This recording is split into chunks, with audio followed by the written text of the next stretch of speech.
ito ay rated SPG, striktong patnubay at gabay ng magulang ang kailangan.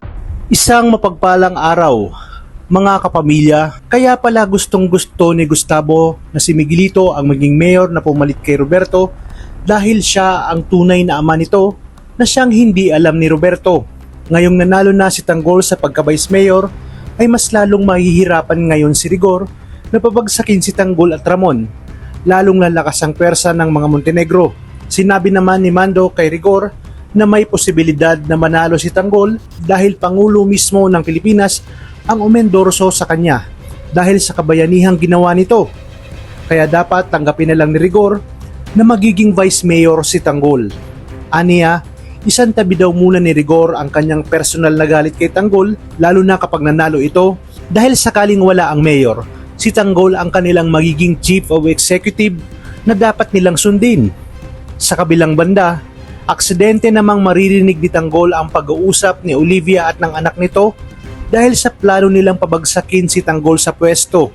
Pinagpaplanuhan ng mag-ina na siraan si Tanggol at gawan ng kwento na may kinalaman sa illegal na droga para masibak sa pagka-vice mayor. Para kasi kay Olivia, si Tanggol ay isang malaking tinik sa kanyang lalamunan kaya't hindi nagagawa ang kanyang mga gustong gawin at plano.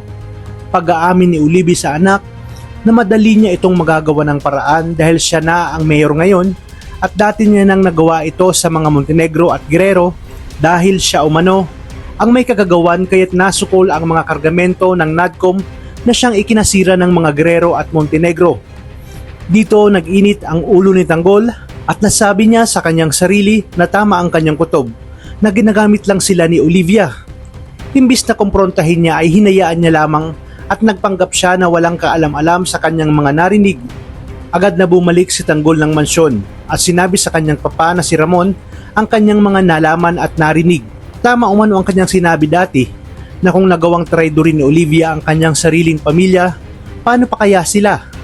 Iginiit ni Tanggol na hindi siya papayag sa plano ni Olivia at uunahan niya ito. Ipinangako naman ni Ramon ang kanyang tulong upang mailabas lahat ng baho ni Olivia nang sa gayon maunahan itong masibak sa pwesto. Sa kabilang banda, hindi nga magtatagal at mabubunyag na ang katotohanan tungkol sa tunay na ama ni Miguelito na walang iba kundi si Don Gustavo na kinikilala niyang lolo. Dito maglulupasay sa galit si Roberto at kamumuhian niya ang kanyang ama hanggang sa maging mortal silang magkaaway. Lalabas din ang baho ni Pilar tungkol sa tunay na ama ni Olivia na si Don Julio. Ibig sabihin nito ay niloko din dati ni Pilar itong si Gustavo.